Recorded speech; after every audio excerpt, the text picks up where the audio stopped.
experience in the inspection and in facilitation of the exportable products. She has spent quite some time in New Delhi, and you can understand when somebody spends a lot of time in New Delhi, she gets experience on a lot of product categories. And I would also like to explain all of you that the local wildlife department is very pro-export trade. So any of you who may have any negativity or any negative feeling about the wildlife department, you should always remove it from your mind, from your records. It's only how you understand their procedures, the way they can take a decision on any of the product categories. That is to be understood very much. So I will request Mrs. Singh to explain. She can explain better in all the matters. Thank you. Thank you, sir. Good afternoon, everybody. Sir said you all have negativity towards wildlife department, which I am very sorry to hear. But why it is so, I don't understand. Anyway, we will take up your problem after a small presentation, which I will give on what is wildlife and wildlife crime, and what exactly a trader should know before starting any business. Because once you go into a business and you do something wrong, the whole life is gone with that business itself. So let us see. There are various types of environmental crime, and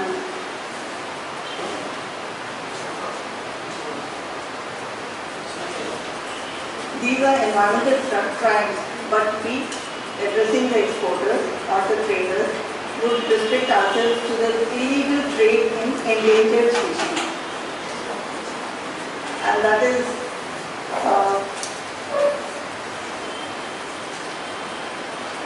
I'm not audible.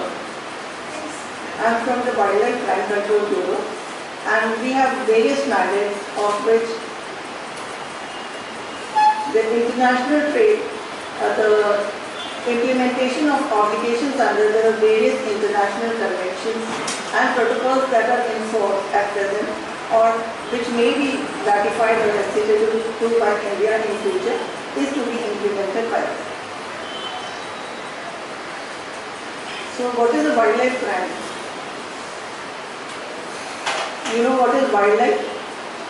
Wildlife doesn't refer only to animals. All the plants which are in nature and other in the wild is referred to as wildlife. And there are various laws made to protect these plants and animals.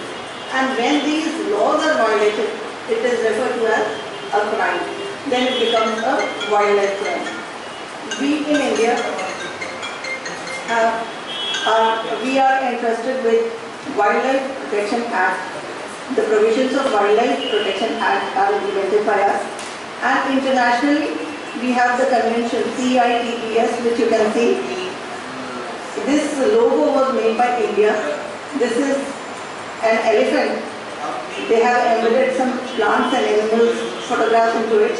Otherwise, it was a trunk of the elephant, a tusk of the elephant, and the body of the elephant with the leg. This logo was given internationally to the CITES by India. So this is a convention, and which refers to sustainable development. That means the trade in wildlife items can be there, but with proper documentation, with proper regulations. That is by way of certain permits which are issued to certain animals. Now, if I forget this, remind me later, because most of the time you don't know how to refer to, you go to the CITES website, but you don't know what is written there and what the meaning is. So briefly I would like to explain to that, come to that and explain it to you how to read it also at a later stage.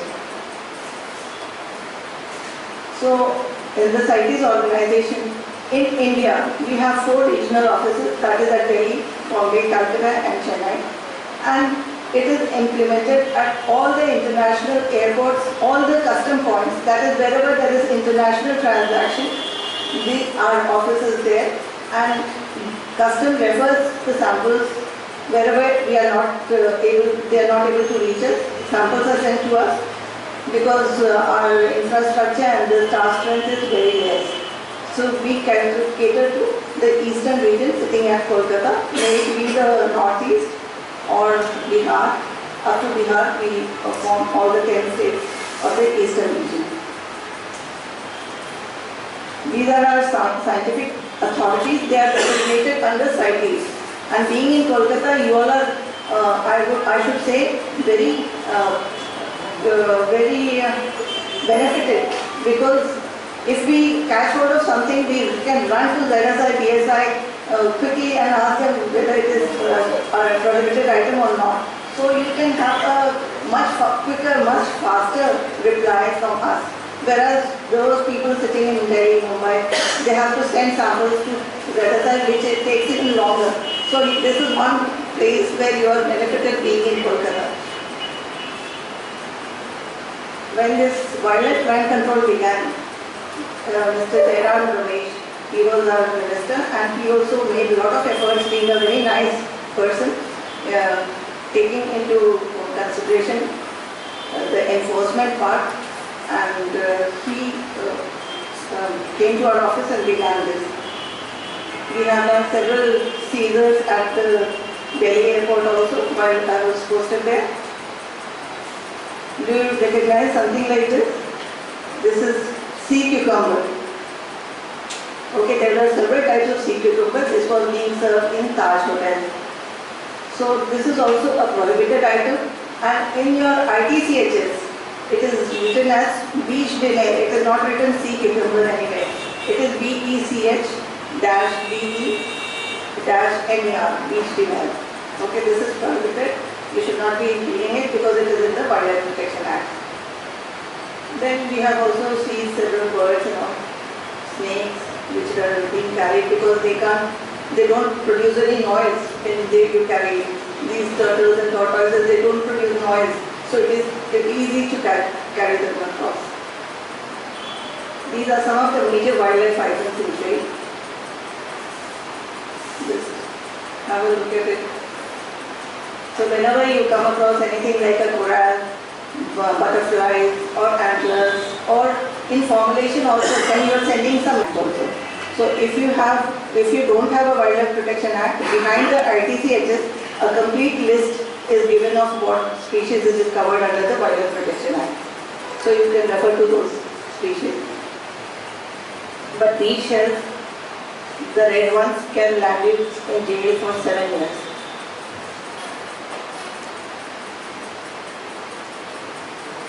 These are corals. Some corals are in CITES also. So you can just have a look at the slide and read through if you are interested in doing business. It should only be restricted to Corallium rubrum, जो मूंगा कहते हैं लाल रंग का, तो वो कौन सा स्पीशीज अलाउड है इंडिया में आने के लिए is Corallium rubrum. It is allowed for import because it is not found out in India. जब भी किसी बिजनेस को शुरू करने का सोचे तो पहले ये सोचिए कि वाइल्ड लाइफ में वो इंडिया में आता है कि नहीं, इंडिया में मिलता है कि नहीं. अगर इंडिया में मिलता है तो प्रोहिबिटेड है, इंडिया में नहीं मिलता तो क्या CITES में मिलता है, CITES में मिलता है तो with permit it can be allowed for import. If it is found in India, it is prohibited for import. Okay, and likewise for export also. These are some of the corals, and this species which you see is Tubicora musica. This one, Tubicora musica, which has high medicinal value, used for making medicines, and this can also land you in jail for 7 years if it is you are found to be trading or in possession of this. Now, सारे जितने तोते जैसे वो सब CITES में हैं, but तोतों में से कुछ नहीं है which I want to show you all, so that if you want to import it, there should not be any problem in that case.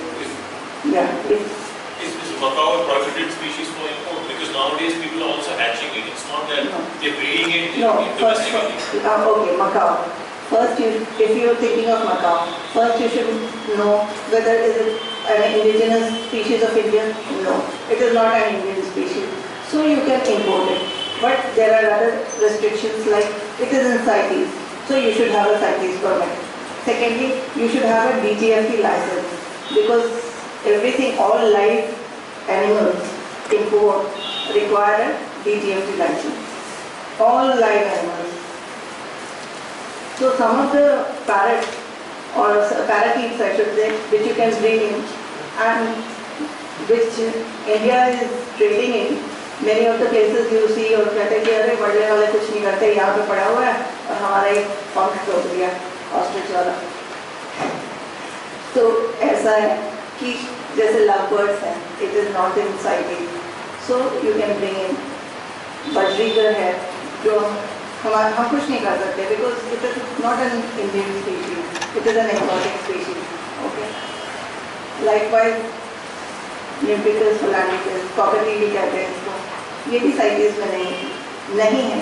It doesn't require a CITES permit. Okay, although it is a parrot from the parrot family. Then this is Citacula fuleri. इसको भी CITES से हटा दिया है, but it is an Indian species. इसीलिए हम इसको नहीं ला सकते. Even अगर कोई बाहर से आ रहा है, उसने तो देखा अपना कि Citacula fuleri is not in CITES. Okay, so let me, I don't require a CITES permit, I'm bringing it, but when he reaches Delhi airport, he finds that his pet is no more his pet because it is prohibited, because it is an Indian species. So all these things have to be taken into consideration. Just one little query. Yeah. If it is an Indian species and it is not in CITES, so why should it be brought to just If it is, motive behind it? because your ITCHS says that all wild animals, including their parts and products listed in the Wildlife Protection Act, are prohibited for import. Okay, as per ITCHS provision. But you can buy it locally, that is allowed. No? That is also But it's not under Total- CITES, so it's not a, so if it is not under CITES, it's not a So, endangered species. CITES I'm talking is international trade. So that's why I told of bringing in. Taking out, so it is not allowed. No, but because for it is- somebody who wants to domestically keep it as a pet, he can buy it in the local market. No, That is legally because allowed. hunting is not allowed under section 9. Hunting is not allowed. So if you पेड़ से पकड़ रहे हैं, so that becomes hunting. So that is not allowed. So you cannot keep as a pet. अगर आसपास है, तो उसको बोले उड़ा दीजिए. हम लोग के पास जब कोई फोन आता है, मैडम, हमारे जो ऑफिस रहते हैं ना, तो उनके पास एक तोता है, तो हम समझ जाते हैं कि लड़ाई होगी. मैम जो CITES में स्पीशीज हैं वो सब एंडेंजर्ड हैं कि वो Yeah, I will show it. Okay, then exotic birds which are exportable. ऐसा नहीं है कि हम कुछ भी ट्रेड नहीं कर सकते. Birds are being traded also, and bird trade, you can begin with bird trade also in these species which are allowed. One is bajrigar, that is Meloxytis, albino bajrigar, वो सेम ही है, बस colour नहीं है उसमें, albino. Then Bengali finches, white finches, इसके लिए कोई documentation नहीं चाहिए, पूरी की पूरी चिड़िया आप ऐसे ही बेच सकते हैं, freely allowed for export. Then zebra finches and this Java sparrow. Java sparrow is restricted, उसके लिए चीफ वाइल्ड वार्डन से परमिशन लेना होता है, DGFT से लाइसेंस लेना होता है, उम्मीद है it can go. These are some of the animals and their products which are in trade, which is illegal. Yeah. Then some of the plants. Ma'am, before we go to the plants, can you go back to the shell part, please? Shell part I will again explain. I have a separate thing for shell. I will show you. Yeah. I will show you various shells. So for example, in this you can go to point number 24. Peacock. Peacock tail feathers are prohibited. Okay, for export. But domestically you can find it very much in trade. Likewise, there are some items which were earlier allowed, for example, staghorn of Sampar and cheetah, which have been prohibited. Quickly, let me finish because I think I am taking too much of time, sir. These are some of the plant species. If somebody is trading, I can discuss. Otherwise, it's no use. This is sorry. Okay, these are some important exporters. that is live exotic birds, are prohibited for export, excluding 5 finches which are free and Java sparrow which is restricted, which I showed you just now. Peacock tail feathers and their articles are prohibited for export. Shed antlers of cheetal and sambar are prohibited. Seashells and their handicrafts listed in the Wildlife Protection Act is prohibited.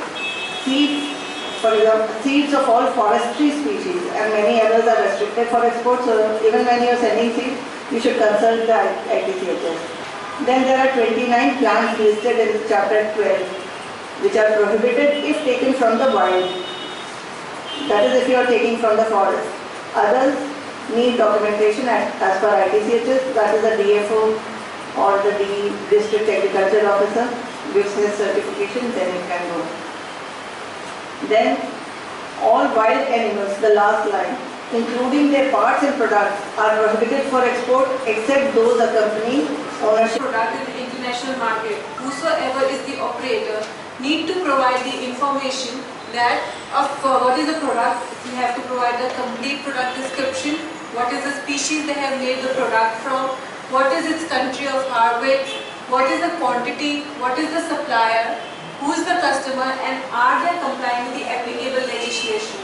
Let the complete information that the operator needs to give to the buyer before placing the product in the market. जब ये information आप collect कर लेते हैं, the operator collects these information, उसको एक risk assessment करना होता है. He has to go through a risk assessment. Whatever the information that he is providing, is it sufficient to comply in the international market? Because of this information, क्या वो easily place कर पाएगा product या नहीं कर पाएगा? That risk assessment he has to do with all the documentation he has. He has to verify its complete supply chain. If he finds okay कि whatever the documentation उसने दिए हैं is okay, वो अपना प्रोडक्ट को international market में place कर सकता है. It's okay to place it in the market. But in case जो इन्फॉर्मेशन दी है, सप्लायर ने आपको दी है कि मैंने यहाँ से परचेज किया है, बट उसका हार्वेस्ट की डॉक्यूमेंट्स उसने नहीं दिए, तो इसमें ही हमें मिटिगेट करना होता है इसको. हमें risk mitigation, either you provide how to mitigate the risk, either the supplier provides you more documentation और you go for the third party certification. So these are the ways of mitigating the risk. Then only if you have a third party certification, yeah, that's what I'm going to talk about. BRICS is a standard, it's a third party certification basically. Either the supplier gives you the documentation or you go for the third party certification. Either of this, either information के बाद, जब भी आपके पास information होगी, then you are ready to place your product in the market. So, क्या-क्या impact हुआ? What were the impact of the international regulation? First of all, because buyers were losing confidence, हमारे पास documentations नहीं होते थे उनको देने के लिए to verify नहीं जो हम product लाए हैं, these are all legal, whatever we have purchased, whatever we have made the product is legal. There were lack of acceptable standards. There were many standards like FSC, PFC, but these standards were focusing only on the sustainability part. The main requirement of these international regulations were the legality part, which needs to be covered. So there was no lack of acceptable standards. And because of this, because handicraft industry was dealing with the wooden part, जिसके वैसे ही इतना complex है, इतना unorganized sector है, so it started feeling the need. So what are the issues the handicraft industry generally go through? एक तो पहला है आपका traceability maintain करना wood source की. It becomes a major issue.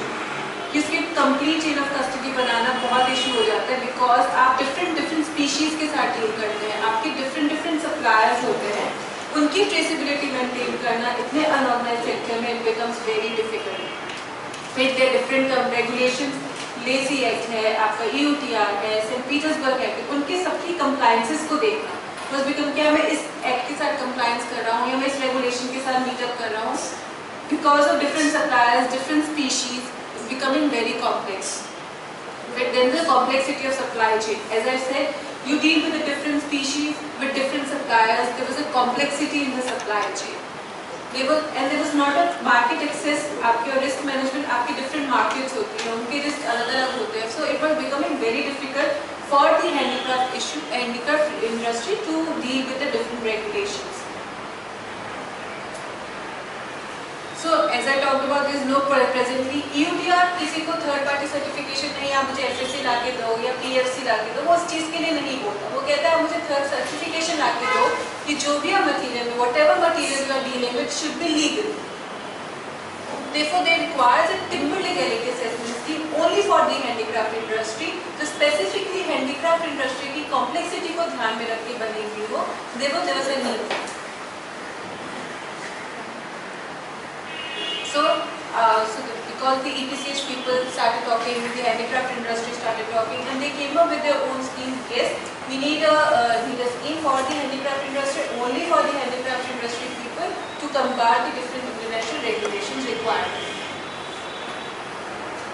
So this is how the RICH came, RICH standard came, which only talks about the handicraft industry legality. जब ये standard बना है जो किसी भी स्टैंडर्ड की डेवलपमेंट प्रोसेस को ध्यान में रख के बना है. It is based on the ISO standard 17065. जब ये स्टैंडर्ड बना, it went for the stakeholder consultation processes to all the MOEF people, to all the exporters. They saw it and they asked for recommendation. Do you think you'll be able to meet the requirements of these standards, or you require any kind of changes in it? So whatever the comments we received during our stakeholder consultation, we reviewed the standards. So we have our technical committee, we have our governing council. So even the technical committee consists of the people from the MOEF, from DGFT, from QCI, who is reviewing the standards. Yes, this standard is meeting those requirements. So after the technical committee reviewed the standards, we passed with the draft standard. On those draft standards, we did the pilot testing in different areas of Jaipur, Jodhpur and Saharanpur, as it is the main clusters of handicraft industry. So we did the pilot testing there. We asked them, आपको जो भी requirements हमने बोली हैं, आप कर पा रहे हैं, नहीं थे, you want any other changes. So after pilot testing, we again realized कि okay, no, we have to make certain changes in the standard. So we did the second review, and we made the final standard. So on the basis of this final standard, we did the auditing. After this, we received around 91 applications from the exporters. We did around 65 audits, and out of which 50 organizations are given the certificate of RICH till now. And we have started with the surveillance audits as well. So what are the standard basically talks about? This consists of 5 parts. Part 1, what I talk about is a quality system requirements. This is basically your quality system requirement, your organization quality. That organization policy, when we talk about the organization policy, in this you have to make sure that you have a policy stating that whatever material that you will deal with or you are dealing with is coming from the legal source. In this you have to sign it, and secondly you have to make it public. How can you make this organization policy public? Either if you have a website, you can put it in your website, or you can put it on the walls of the organization. कि आपने भी अपने organization में देखा है, मेरी policy है कि मैं जो भी material में deal करूँगा, वो मेरी legal होगी, मैं कोई भी illegal material में हाथ नहीं डालूँगा. Then you should have a proper procedure for everything. Maybe for the training, maybe for आपके जो भी. So there is a risk assessment procedure जो हमारे उसमें है, जो आप लोग की obviously ground realities को देखकर हमने वो risk assessment procedure बनाया है. We'll talk about it later. अभी अगर supplier के पास documentation है, तो you need to maintain those documents and you need to provide those documents when the auditor will be there, so that वो देख सके कि हाँ आपने ये wood उससे कहाँ से किस farmer के किसके खेत से लिया गया है. Then volume control. As I talk कि वो quantity हमें पता होनी चाहिए कि आपने supplier से इतना quantity का शीशम खरीदा, तो इतने शीशम में से आपका क्या product है. That is the volume control. You need to maintain the volume कि आप ये नहीं कह सकते मैंने इतनी quantity का मैं ज़्यादा. Wastage factor we generally go for the conversion factor. Input क्या है, output क्या है, so we generally get to know how much will be the wastage. Right? You already आपके organization में conversion factors तो हर की जगह होते हैं कि मेरा input कितना था, मेरा output कितना है. So we calculate the conversion, the wastage by. So as I talked about the volume control, we need to maintain. अगर हमें 5% wastage है, 10% wastage लग भी रखा है, तो मान भी लिया. So चलो 30% में आपके इनपुट आउटपुट मटेरियल के हिसाब से देखिए. कन्वर्जन फैक्टर जब अब हम देखें तो हमें वेस्टेज मटेरियल वैसे ही पता चलता है कि हाँ 30% वेस्टेज है. तो अगर 30% वेस्टेज है तो उसके बाद जो रिस्क है उसका कितना क्वांटिटी का बना. अगर उसके आपने जितना वेस्टेज करने के बाद इनपुट डालने के बाद उससे ज़्यादा क्वांटिटी का आपने प्रोडक्ट बनाया जितनी आपकी स्पीशीज ही नहीं है, so that means you are adding material. So we verify it by that. But how do you calculate it? By in terms of weight? That is your how you calculate. We have a conversion factor formula that we give it to you. That you apply for this certification, we'll give you a complete briefing how you're going to calculate the conversion. So there will be a conversion factor calculation that we will go to use. So material balances, as I told you, once you do the volume your conversion factor, your complete material balance and record will be maintained. आपको कितना material balance रह गया है आपको से क्या है? It's just the same thing जो आपको एक ही supplier documentation में maintain करना है. Now batch accounting, as I told you, आपको identification system तो करना है. Either आपके अपना कोई identification system हो जो आप manage कर रहे हैं. आप लोग के है कोई identification system, आप suppliers को या species को किस तरह से maintain करते हैं कि ये मेरी species से suppliers है. You have any type of an identification system in your organization? You have. So how do you differentiate? Actually, we buy example like mahogany and teak. So when it comes, actually the board is kept apart, it's numbered, and when the board is actually like we manufacture furniture and Okay. Yeah. so the wood, we do not buy the trees as such. You don't logs the Logs is still a lot of wastage. कोई हमारा अच्छा सा कोई like sometimes back a mahogany tree had fallen in our botanical gardens, so they were selling the tree. It was very good wood, so we bought part of it. That came in logs. But what happens when you make a particular furniture, you have the particular furniture sections of wood.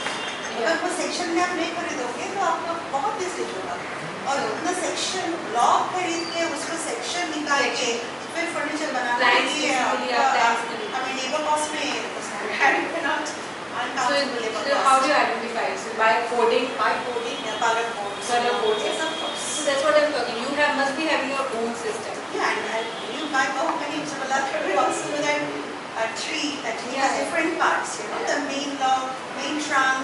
उसका झाड़ी होता है, so that also we do the coding की कौन सा log कौन सा part से है and branches. Yeah, that's what every has its own batch account. So you can have it. We have no input, no many gauge account. Actually, get regarding that I will talk to you. Yeah, because it's cheaper. Especially for Kolkata, I would suggest that all those who are using mahogany or palm wood, that is Boracis, everything they write as Boracis species, we will now start setting them to ABCH to find out which species exactly it is. Rich legally verified wood supply. जब हम rich के material को बेचेंगे as a rich certified material, उसमें एक तो code आपने जो मैंने आपसे कहा था. सेकेंड है हमारा rich का कोड होता है जो आपको दिया जाएगा once you be rich certified. So that अगर buyer को वो invoice में देखना चाहता है कि certified wood है या कौन सी wood species आपके ऑर्गेनाइजेशन में सर्टिफाइड है और उसके कौन से सप्लायर है. सो वो brickindia.in पे जाके वो कोड देखेगा, उससे पता चल जाएगा आपके ऑर्गेनाइजेशन में कौन सी स्पीशीज को हमने वेरीफाई किया रखा है और कौन सी स्पीशीज के material is coming under the scope of rich. पूरा स्कोप आपका इसके थ्रू पता चल जाएगा. richindia.in.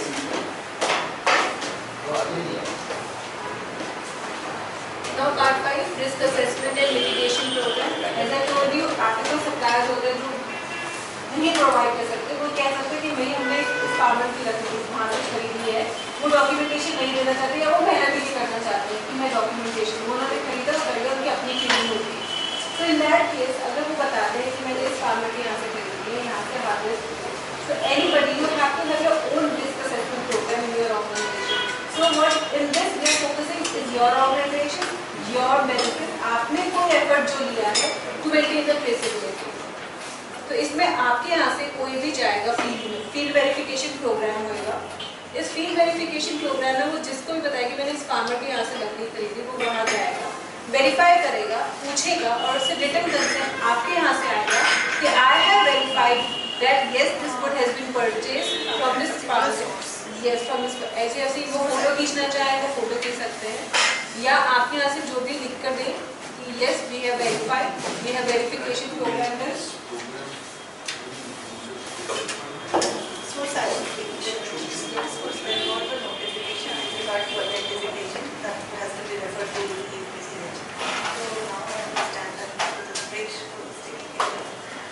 So this is how you will be maintaining the traceability. आप इसमें सप्लायर प्रोग्राम अगर आपके पास 10 है, 20 इसमें से 10 इसमें वेरिफिकेशन सर्टिफिकेशन प्रोग्राम आप 10% सप्लायर्स में कर सकते हैं, 10% ऑफ योर टोटल सप्लायर्स जिनके आपके पास डॉक्यूमेंटेशन नहीं है। अब जैसे इन सप्लायर्स को हम आइडेंटिफाई किस तरह से करेंगे? आपके जितने भी सप्लायर्स हैं आपको उनको 3 कैटेगरीज में आइडेंटिफाई करना है। Suppliers who are coming under low risk, suppliers who are coming under high risk and suppliers who are coming under unspecified risk.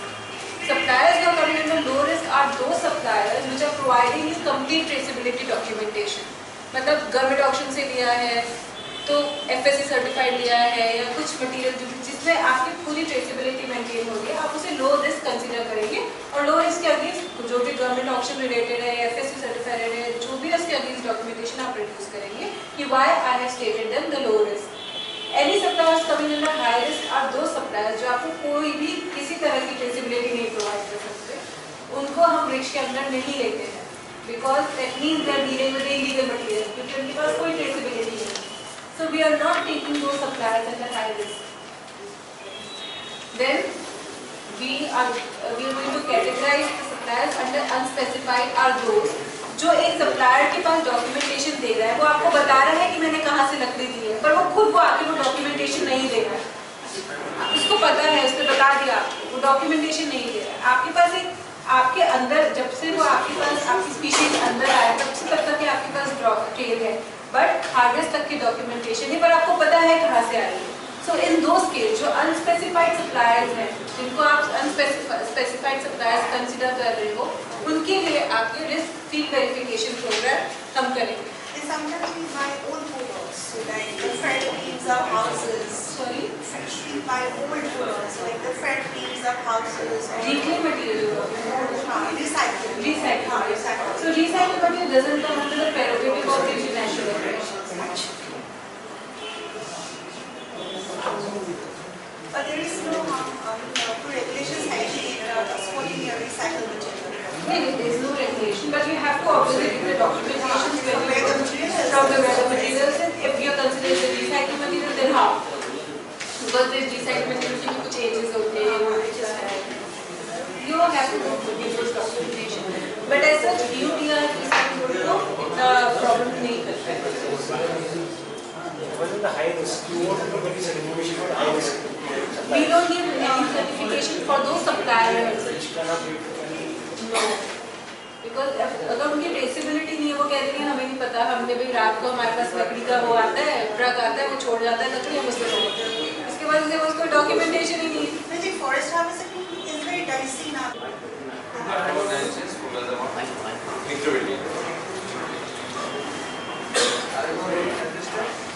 Part number last range, meter building, third floor.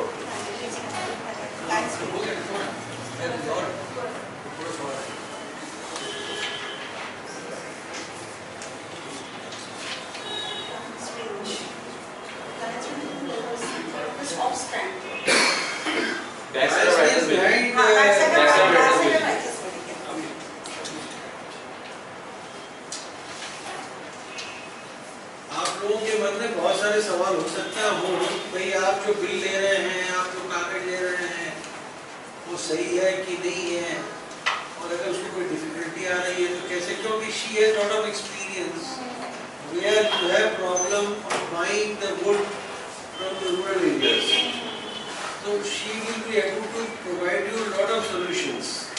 तो आप हर रकम के सवाल पूछ सकते हो। तो we have a peculiar problem in UP in Rajasthan that people are buying the wood from mandi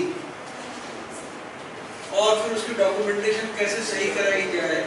We have involved all that process. तो अभी आप लोगों के मन में जो सवाल हो कि भाई आपका सप्लायर बोलता है और मेरा बिल दे दिया, किसी की कुछ भी मैं नहीं दूंगा, ये नहीं है, जो भी है, तो सारे सवाल आप इनसे पूछ सकते हो। खुद तो भी पता नहीं होता कि कहाँ से। No, but sometimes they also related to supplier बहुत टाइम नहीं बताना चाहता सोर्स, क्योंकि उसको लगता है फिर आप डायरेक्टली चलो जाएगा उसके पास। हाँ, ऐसा होता है, बट यस अपनी जो मेकर और सप्लायर में कॉन्फ्रेंस वो बता दे, आपको फिर उसका रिस्क फील्ड वेरिफिकेशन तो करना ही होगा, या तो वो खुद ही डॉक्यूमेंटेशन आपको हार्वेस्टिंग करके दे दे, क्योंकि उसके पास भी डॉक्यूमेंटेशन, अगर वो लीगल वुड ले रहा है, तो अगर वो रातों रात कहीं से वुड लेकर आ रहा है तो उसके पास भी डॉक्यूमेंटेशन नहीं, बट अगर वो है वो खुद भी दे देगा, बिकॉज वी आर सर्टिफाइड, उनकी वजह सप्लायर्स है, उन्होंने ठीक किया है। पर जो सप्लायर नहीं देना चाहते थे उनके साथ हम लोग ये फील्ड वेरिफिकेशन प्रोग्राम किया. So in any which way you need to make sure that you are maintaining टीचेगा आपको हार्वेस्टिंग करके. Actually, when we are buying the raw material, we are also paying a certain amount of tax on that. Yeah, that's yes. So that automatically that is document is authenticated. It is Everyone has authenticated. to Yes. Again, yes, it is authenticated. But what the regulations demand is a complete.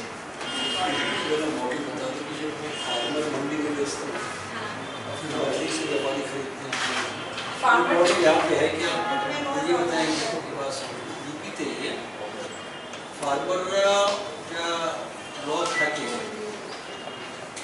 they send it to the mandi committee and mandi committee issues an invoice. No, वो system अपने यहाँ है क्या इनसे उसका एक national regulation है यहाँ नहीं है वही बात है ना कि अब जो नहीं है वो फिर हम चेष्टा करेंगे मेरी बात थोड़ा सा अब वहाँ का जो यूनिक एग्जाम्पल है वो बताओ सेकेंडली फॉरेस्ट का चलो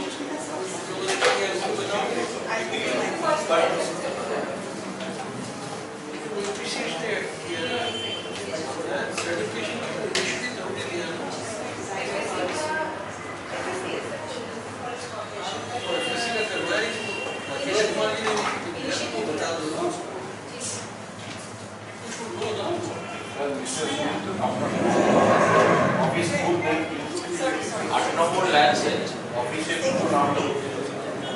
Forest Regulation Division, Forest Regulation Division, Government of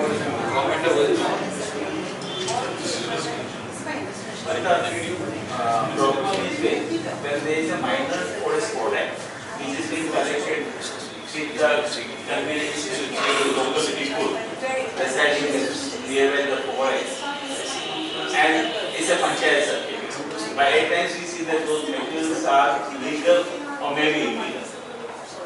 Panchayat certificate is legal. No, it's a legal, but we know because when we go through the species, I have worked a lot on those species. I have photographs, I sent to the Geological Survey of India, we took the certificate and we realized that it is not permitted. Or sometimes it happens that we have exported and ultimately was eaten by some pig animal and he died, then we realized this is some poison or something. So we never know, but we have Panchayat certificate with us. So we need some help on this regard, where we can send the product, they can identify, they can say this, because generally these are local people, they bring it. Local names, they give some expiry. It may be any name. So at times they bring one material, they cannot say the name. I put the name, okay, qualified. When we go for SPC, we look on the way, we look on the Google, etc. Then we get something close by, we put a name and we export. But we do not know whether it is a, we have all of legal documents. But the problem is there. Because industry we don't want to deal with any illegal items. But in process there, because we do today deal more than 1,000 products of the forest. And we are facing every day a new problem. Sometimes it is being informed by them, sometimes we realize, sometimes something happens. So we have some guidelines from the APCA, as well the concerned authority, even the wildlife. So how can we get that?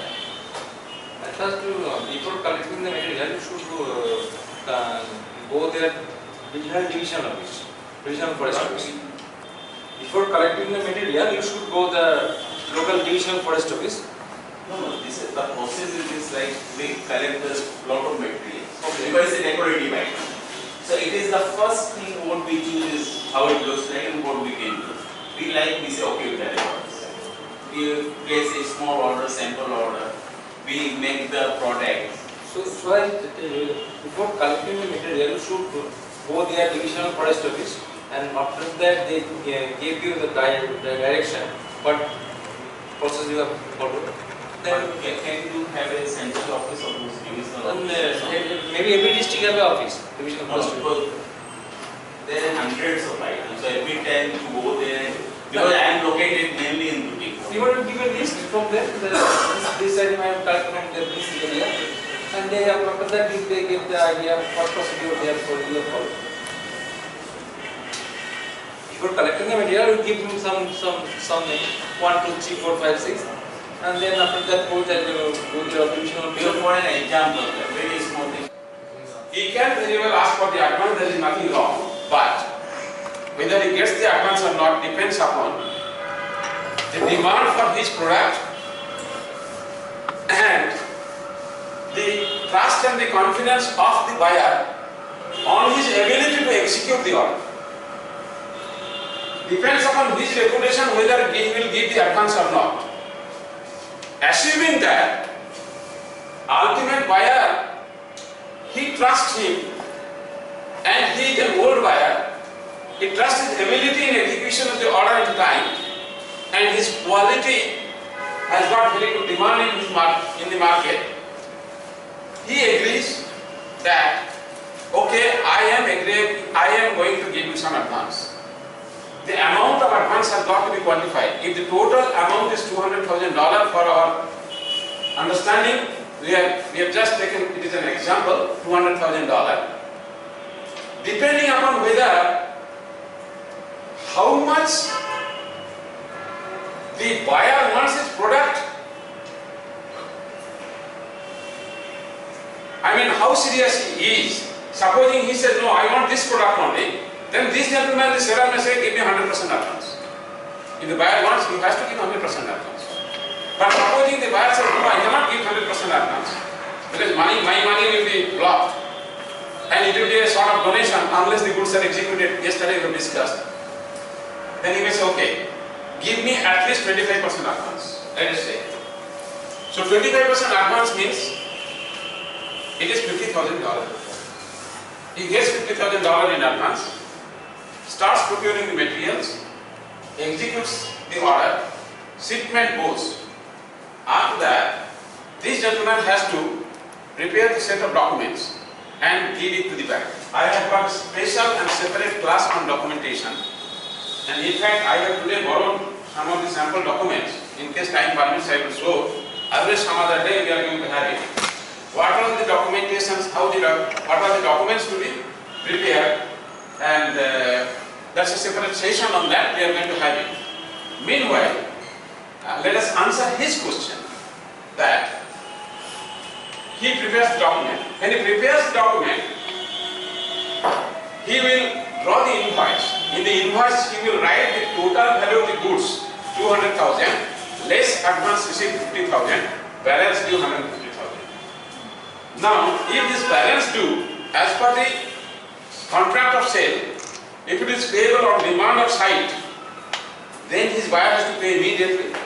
But if he says, if the buyer has told, okay gentlemen, I am going to send you an advance of 50,000 as requested by you, but the balance 150,000 I will take on credit and pay you only after 2 months. If this gentleman is agreeable for that, then he will draw a DA document. That means a bill of exchange writing that pay 60 days at site, or pay 60 days at site, or 60 days from bill of lading date, or 60 days from the transport date, whatever it may be, such and such 150,000 amount for value received against invoice number so and so. That is possible. Either way, it is nothing but international chambers of commerce. They have prescribed certain rules, and these UCP 600 rules or provisions are applicable to documentary credits. I have already given the what you call downloaded it, and I have given it to you. You all will get it here. I will show it to you also what it is. Now, this is yesterday I think we have seen this. LC is a payment undertaking by a bank on behalf of a buyer to pay a seller for a given amount of money on presentation of specified documents within specified time limits. And the most important point is that it must conform to the terms and conditions set out in the LC. Do you remember yesterday we have seen this? Huh? Which year we have? Okay. Next, we have discussed about commercial letter of credit and standby letter of credit, right? Commercial letter of credit is, it covers the movement of goods and services. Like this gentleman is going to export the goods, ship this, and you are able to comply with all the terms and conditions. Whether your buyer makes the payment with credit card or not, it doesn't matter to you.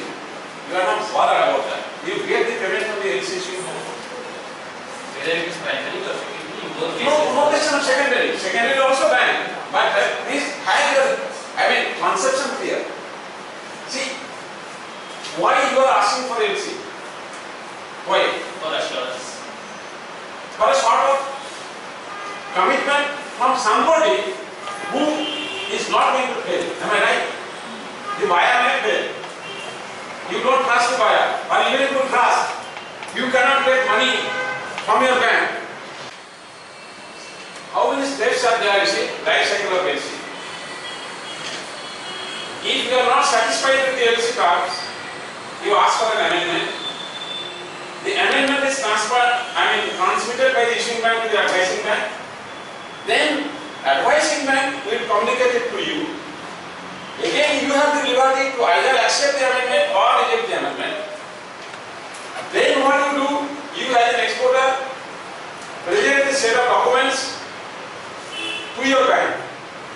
Then that bank will scrutinize the documents and send it to LC issuing bank. LC issuing bank again will scrutinize and find out whether they are okay or not. If they are okay, then they will make the payment, and the advising bank or the negotiating bank will get the reimbursement. This is the entire circle, but it is not humanly possible for you to remember because you are not familiar with this. So what I have done, I have made a chart of it. And when you read again, yesterday I told you over a cup of tea, just go through the chart which I have made it, and the numbers are there. That will help you to understand the total LC mechanism, the working life of an LC.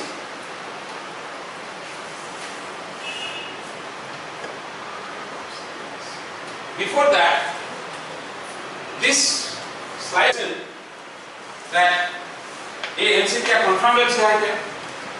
क्या confirmation LC? Concept हम बताएंगे.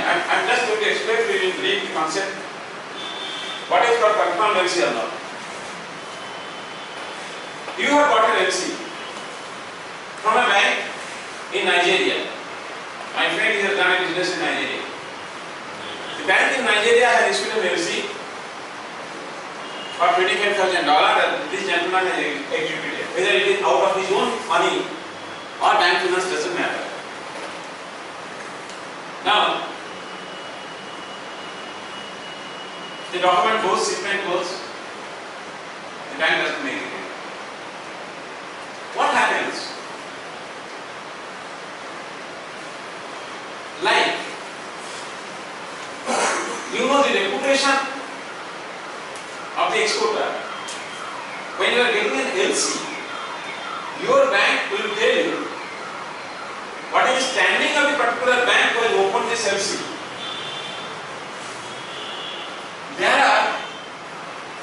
The information are available about in Banker's Almanac. The information are available about the standing of the LC. Normally, this type of countries, Nigeria, Sudan, or some other countries, the LC issued by them, no bank will finance, or even you are under risk whether they are going to make the payment in time or not, and even you may not get the coverage from ECGC. So what you should do in such cases, you don't disturb your buyer. You say, okay, gentlemen, I am prepared to accept this LC, but I want this LC to be in between they do it, because वो PNB state bank का जो LC है, उसको अगर confirmation देना है उस country में, तो banks will have internal arrangement. They will have a credit line कि तुम्हारे लिए हम इतना $10 million के LC confirm करेंगे, वो बोलेगा कैश तुम्हारे लिए हमने $10 million का confirm. Like that they have, but there is a cost. The cost is called confirmation charges. Now, what is the confirmation charges? There is no prescribed rule. It varies. Whatever it may be, let us say 7%. 0.15 or whatever it is there, or who is going to pay? Again, it depends. If as a seller you are in the driver's seat, you say confirmation has to be done at buyer's cost. अगर आपको सौदा, आपको जो goods उसको चाहिए तो you can dictate. Otherwise, if you want to be sure about the payment, तो आप ये कह सकते हैं, अच्छा ठीक है भैया, buyer बोलते हैं okay, I will see that the LC is confirmed, but I don't want to pay for it. You have to pay for it. So for your safety, even you can say that okay, confirmation will be at my cost. It depends upon your. It is a commercial term. It depends upon your arrangement between, with the buyer. Revolving rate of credit, छोटा सा एक example दे देते हैं. Sometimes आप लोग क्या करते हैं, माल बेचते हैं, रिपीट ऑर्डर आता है. मान लीजिए every time you are sending 25,000 worth of dollar of goods, and साल में आपको मान लीजिए every 2 months you will be sending, so that means 6 times. So 6 times into $25,000 मतलब क्या होता है कितना? $1,50,000, $1,50,000. So instead of every, that is called transferable LC. What is that? It may so happen that you are a good marketing man. अच्छा दलाली हम कर सकते हैं. I can speak well, but I cannot execute. I have got an LC in my favor. What I do, वो bank में जाके back to back this that all those things हमको झंझट नहीं चाहिए. I just want like this money. So what I do, of course, in the international market, it should be there that I am able to execute. So what I do, I tell my buyer, if you open an LC which is called transferable LC, that means the word transferable should be written. Once that transferable LC, I get it, I can transfer it in his favor if I know he is the real person who can see. I can transfer either full amount, or if I cannot execute fully, I can transfer part amount in his favor and he can see this. But there are certain conditions. But he will know if buyer next time he is exactly. तो फिर आप कीजिए, तो फिर फायदा करता है. फायदा है ट्रांसफर में. नहीं वो कल वो order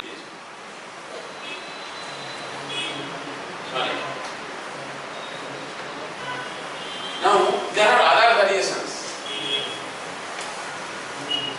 Side credit, acceptance credit, department credit, unrestricted, restricted. Yesterday I was telling you that LC is a subject we can go on discussing and interacting. There is no end to it. And मतलब इतना सारा चीज है, लेकिन इतना याद रखने का दरकार नहीं. Again I am just telling you, don't get scared. आपको what you have to remember in 3 minutes I will tell you when this LC session ends. ठीक है? बाकी कुछ होगा तो I will give you my phone number. No problem.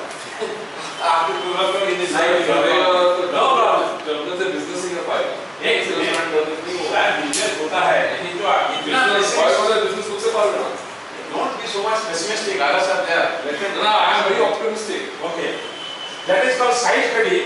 Side credit माने चे on demand. Where beneficiary, seller, issuing bank, मतलब जो buyer's bank, advising bank, it is a bank in your country जिसका थ्रू से LC ट्रांसमिशन होता है.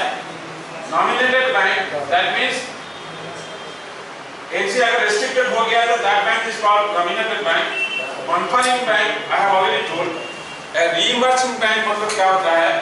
Supposing your customer is in Japan, but the invoice is in US dollar. You to a bank in your country, and that bank is informing you whether this LC is authenticated or not and giving you this intimation. That bank is called the advising bank. A bank who advises the LC is called the advising bank, and it must be in your country. Normally. So it is SWIFT. SWIFT. It's a system or it's a word you use? No. SWIFT is a system. SWIFT is called the Society for International funds transfer, SWIFT. It is headquartered in Belgium, Brussels, and it is a small machine is there being operated through, it is a telecommunication. And in seconds, millions of financial transactions are taking place. Why do so many people trust it, sir? Why? So many people trust this. It is the only system. It is internationally recognized, and the more than close to 200 countries are members of it. You have to pay the fees. It is well secure. That is the only way. Otherwise, how to trust it?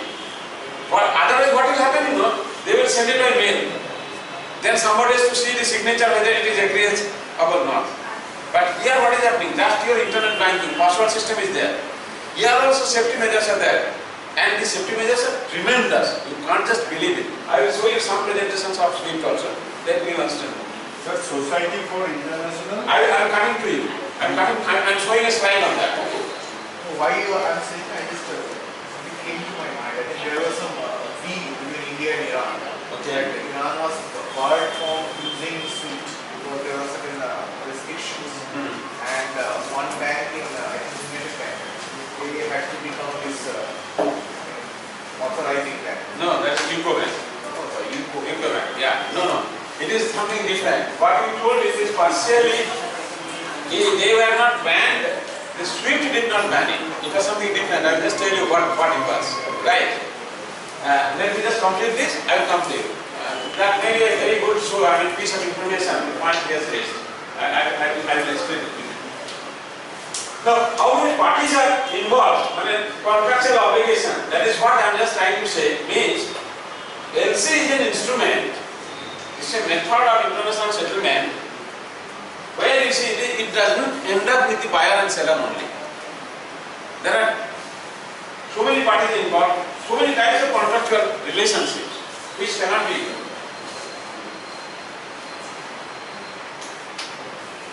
Now you see.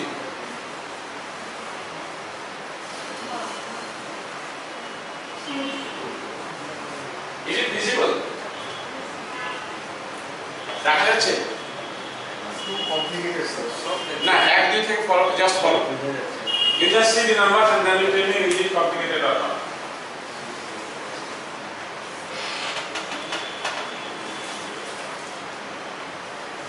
First there is a contract. Yeah. Then you come. Importer or buyer or applicant is the same.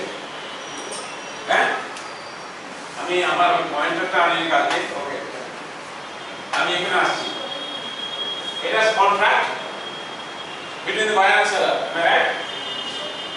Importer or buyer or applicant is the same person. You call any name. Okay করছে because sale contract ছিল যে he has to open an LC, right? So importer is making an LC application to the bank. This issuing bank is whose bank? Buyer's bank or importer's bank? They are complicated, that is a complicated now, right? Then, here you come, you issue the LC. That means the buyer's bank is issuing the LC. Where is number 4? Here you come. Advising bank for the sale or purchase of the goods between the buyer and seller. Am I clear? A contract মানে কি হচ্ছে contract in a piece of paper you write your name, buyer's name, address. Yesterday I told you. And what is the goods, what is the quality, what is the unit price, what is the total amount, how the shipment will be made, who is going to pay the freight, who is going to pay for the insurance, etc. Within which day the shipment has to be made, which port it has to go. All those things are there. I can write at least 30 points. 30 points. Right? Okay. Okay, I will make one for you. Next time I will just make one for you. Now, your question is whether the contract should be by email or it has to be by hand. Even a commitment, oral commitment, I say, what is your name? Nitesh. I say that I will pay you this much amount, provided you do this. If you say yes, this becomes contract. But the point is, enforceability of the contract. I must be in a position to prove that this was discussed and you nodded your head and you agreed. To enforce this, I have to prove this, that yes, this was there. This is also a contract. Voice recording. I am just telling you, you do voice recording, if it is recognized, then it is okay. But, will you do that? You will not do it. What you will do? Again, you will say that it is complicated, but I can make and prove it that it is not complicated. Right? Buyer and seller agree to a contract for sale agreement, agree on terms, sign farm order. Buyer is the applicant. What he does, number 3. Buyer requests the bank to issue LC. Oh, it is the same thing in another format. I agree, another chart. It is the same thing.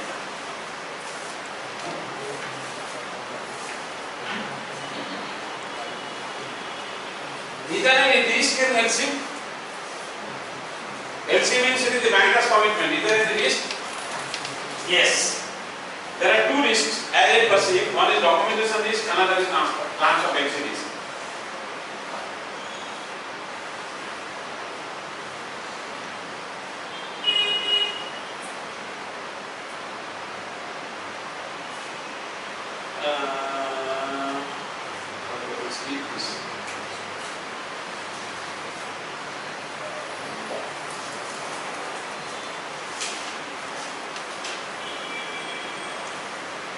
Normally, LC calls for certain documents. I have tried to structure it in this way. Financial documents, commercial documents, transport documents, insurance documents, consular documents, other official and miscellaneous documents.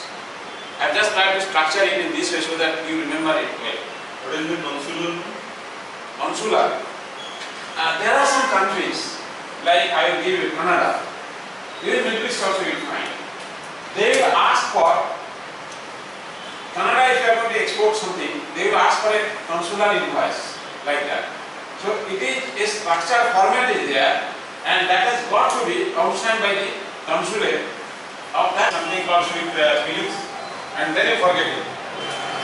Don't tax your brain. Whenever it is required, you just make use of it. It is only to just give an understanding about how the LC works. I thought that I will just bring this thing out to you. Before that, Devanjan asked me a question. He was just, when I was talking about SWIFT, he was telling that Iran was banned something like that to release SWIFT and etc. like that. So SWIFT is, it's an organization, it's a society, it's headquartered in Brussels, and Society for Worldwide International Interbank Funds, Interbank Financial Transaction, something like that. Now, it's a company, and almost close to 200 countries are the members of this SWIFT. They pay certain charges, and it's a very small machine, and through a satellite it gets connected, and the members will have a unique number, and that number also will have a definite, it will be alphanumeric, a certain it should run in how many characters like that, and the different types of transactions, like if it is an export transaction, then there is a series. If it is an import transaction, there is another series. If it is a clean remittance fund transfer, there is another series. Like a different MT they call money transfer, that is different MT are there. And the unique feature of this SWIFT is that it's very fast. In seconds, millions of transactions take place. It never sleeps because, and yesterday I was just telling you, my last class I was telling you, import transaction. And then again, I had in my earlier this sample LC I have shown, field number 20. What I have shown there, field number 27, sequence of program, just see. Field number 31C, issue date. 31D, date and place of expiry.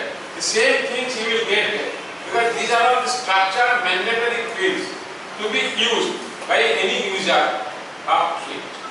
Clear?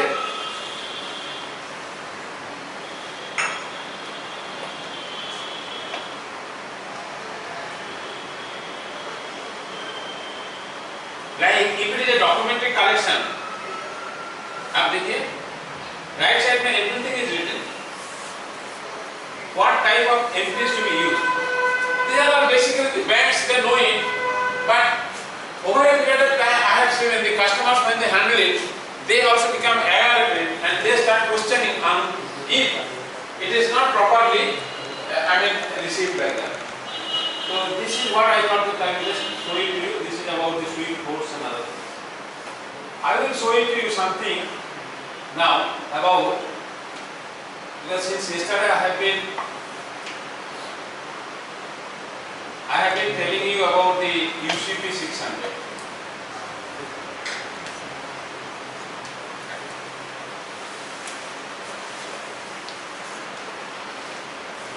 This is a document. It is issued by International Chambers of Commerce, and this publication number is called UCP, Uniform Customs and Practices.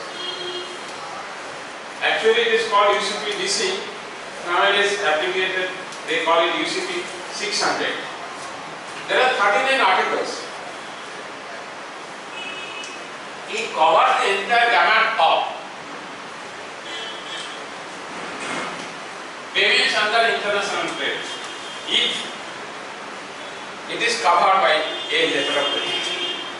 In case of a dispute, the parties can refer to this. I will show you one or two things. Like, here is the, and not with goods, services or performance to which the documents may relate. If you are drawing a document,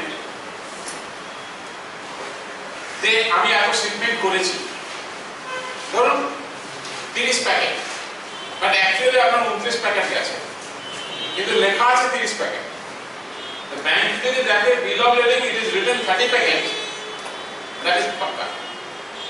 Right? It may be the mistake of the shipping company or whatever it is there. But the banks will never indulge into whether the performance or the action or the execution is correct or not. Bank will just restrict themselves only with the documents, not with the goods or the performance.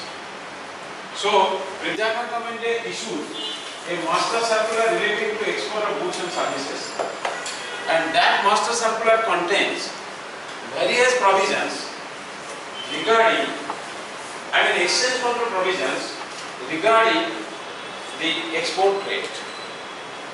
And this year also they have issued on 1st July and updated on 28th of August. I have just downloaded it for your convenience.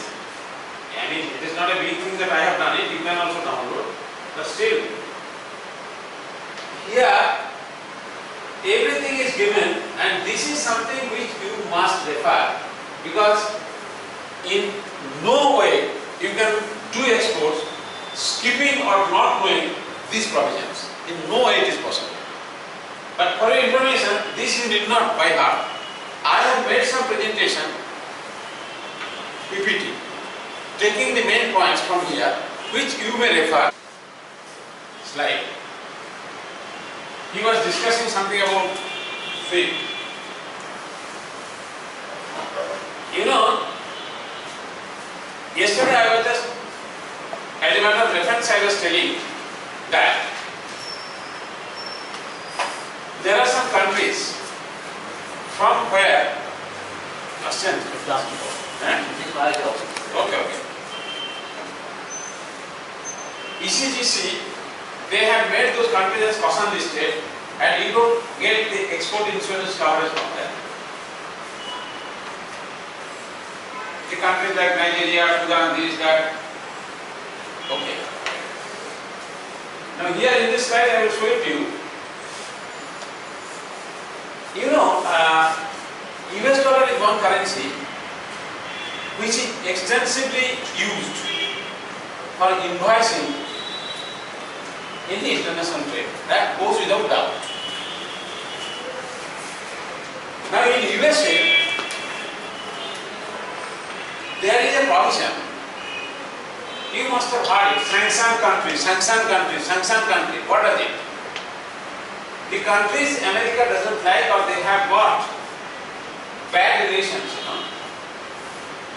They don't allow you to route the payments through America. There is another legal provision called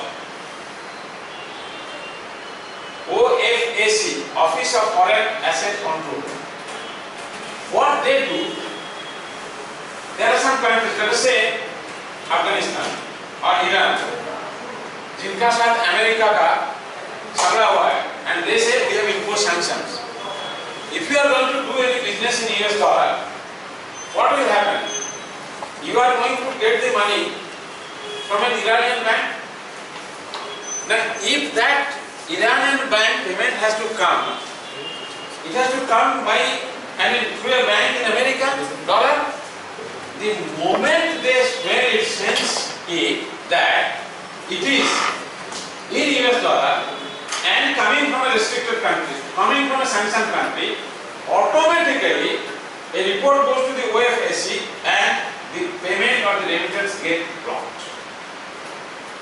And then it becomes virtually impossible to get the payment released. What will happen?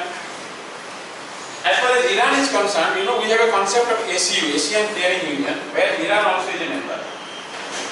Payments are settled through ACU dollar, they call it. That is Asian Clearing Union dollar. We will explain that when we come to the payment method. Because many of you may be doing business with neighboring countries, wherein like Bangladesh and neighboring countries. Now what was happening? India was importing oil. So From Iran, right? We were importing oil from Iran. Iran. Now you have to make the payment. How do you make the payment? Now, and Iran is importing again some other goods like tea and other things like that. Now the problem cropped up. If the LC is opened in dollar, you don't get the payment, then क्या होता है? How it is possible? So they were opening LCs which are not covered under ECB 600. It's a sort of arrangement between these two countries, because the delegation went and they had a discussion how to overcome this critical situation. And then they say they nominated one bank in Iran, Bank Tezara or some, I'm just forgetting, one bank in Iran. And then India, one bank they nominated, it became UCO Bank. So that the payment is channelized, all the payments, all the imports into Iran. Other banks, they will make the payment to Bank Tezara. And here, the other banks, when they negotiate documents like that, they will claim reimbursement through this UCO Bank. That is the system. The मजा ऐसा होता है कि the trade is going on, but the LCs which are issued, it is not covered under ECB provision. So if you see an Iranian LC relating to this, Iranian LC means now what you are talking about, there you will not find the, you have seen when I have shown the sample LC, ECB provision like that 600, that will not be written. So swift transmission is okay, but swift transmission, if it is says, doesn't say that the LC is as per provision of ECB 600, that means it is of no use. It's only a separate arrangement. That is what was going on. And there was some problem later on. The trade delegation has gone at the government level, a lot of discussion took place. Even the other countries, America was objecting to it, blah blah blah, something was going on. But by and large, this is what actually happened. So we have seen the Reserve Bank of India circular, master circular I have shown you, that is the, you call it Bible, you call it Quran, you call it Gita, all the exporters, you have no option to avoid or skip the provision of exchange control if you have to do the exports. And exchange control provisions are there It's so nice that Reserve Bank of India is issuing master circular on 1st of July of every year. And the last one is updated till 28th of August, which I have given it to you. Please make a note. But you'll be scared to read all the 51 pages. Because all the 51 pages you need not. You don't need to know. To the extent it is required, a nice index has been made. You can make a reference to the index and then get your answer. And even I have also tried to make a small presentation covering the very important points regarding the export trade, exchange control and export promotion. That will give you some idea. As regards your request for MSME lending on the export credit, I think that we have to take in the next session because that is again a completely new area and we will take it in the next session. With this presentation, I think we should be in a position to complete the forex review and the international trade settlement, the letter of credit mechanism, and our export trade and exchange control. I think that should be good. And yes, I have tried to touch the important things. Many of the presentations I have just gone through because I have told that you read it. And afterwards, in case you have got any questions, please write it, send email, or in case they will, again we will discuss it, there is no problem. Because our ultimate objective is to, you should know, that's all. And another email है जिसका छोटा-छोटा question है on the presentation related to business, आप लोग ये इसमें mail कर सकते हैं. You can open up to me. Yes. Sometimes sir is busy, this that I know the answer, you can give it. ठीक है? And payment, why the payment is important? Sir, you want to show this presentation? So why the payment is important? Say you have taken an accountant. Accountant का बहानाबाजी होता है. पहले तो दूसरा को payment देने का बहानाबाजी होता है. So when you run the international organization, you make certain standards. Accountant किसको पेमेंट देना है, उसको वेट करते रहते हैं. That same habit will transfer to someone. And if you keep a marketing officer, कोई बंदा मांगा quotation, some company is any quotation after 3 days. That buyer will get 10 quotations from other company. So when you enter in international business, two things is important. One is response. Number 2 is quality response.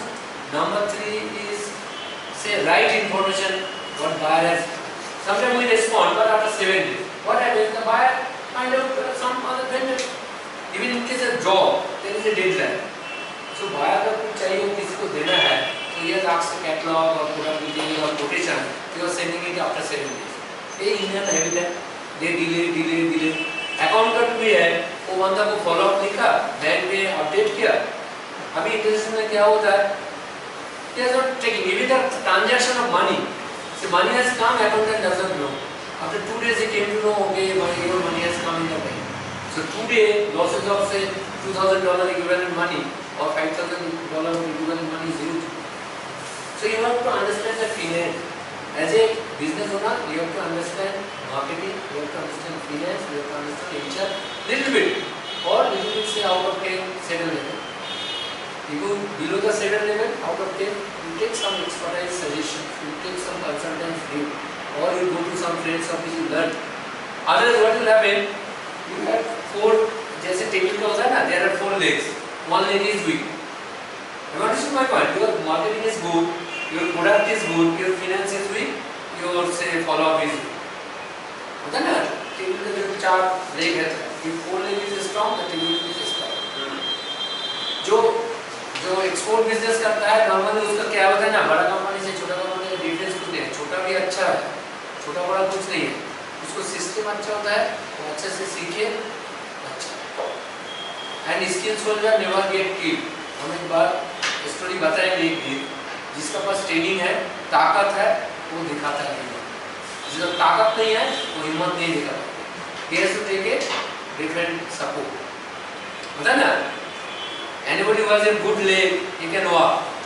And somebody has a defective leg, he walk on crutch. So you should not walk on crutch. ठीक बोला किधर? Agree or disagree? He has given, Dr. Mola has given a very good input. I'll just extend it. Because he said you have to be a good accountant. In this sense, you must understand finance. you must understand marketing and you must have knowledge of the administration or whatever, HR or everything. Now related to finance, I just tell you, yes, it is possible. That is, I mean, a lot of potential is there in a human brain. Just see, I will request you to just remember this. This is very important. Those who are already doing exports or even the domestic or those who will be doing it, remember the word value date. What is value date? Value date is the effective date of the transaction is called the value date. Like in India also you will find it, and in foreign countries it is very common. Nowadays if you look at your statement of account or passbook, if you maintain passbook, account with HDFC Bank, you will find on 1st April your interest is credited SP interest, but value date is 31st of March. That means they have the posting date is 1st April, but effective date of the transaction, that means you are going to get the interest on the balance, that is 31st of March only. I will quote you one example now, for instance, why I am telling this. This is a very valid point. You have given a talk. If you don't understand this, heavy law. I will tell you. Let us say you have sent a document. You have taken money from the bank. It is, let us say, $10,000. Right? This $10,000, you have taken the money from the bank, and it is assuming that ₹62 per dollar. So, how much you have taken? 6,20,000. You have sent the documents. Your buyer has paid, let us say, 25th August 2015. How it is paid? Your bank is, let us say, Bank of India. Now, Bank of India maintains US dollar account with, let us say, Bank of New York. It is in American bank they will maintain. So your buyer, let us say Mr. Smith. Mr. Smith has told his banker, American Express, that you pay to Bank of New York for the account of Bank of America and a Bank of India, and then Bank of India is crediting to your account. Let us say you are Mr. Saha. See, it is happening together. I am coming now to the point. The point is, this transaction Bank of New York, it has happened on 25th of August. Right? It may so happen, normally it does not happen, but it may so happen. Okay, Bank of India has passed the entry, they come to know immediately the next day. Now let us say after that Bangla, this, that, so many things ho gaya hai, yeah, for any reason, Saturday, Sunday, they have passed the entry on 29th of August. Now, when you get the advice from the bank, you must say, supposing this bill was purchased on 12th of August, then you should pay interest only from 12 to 15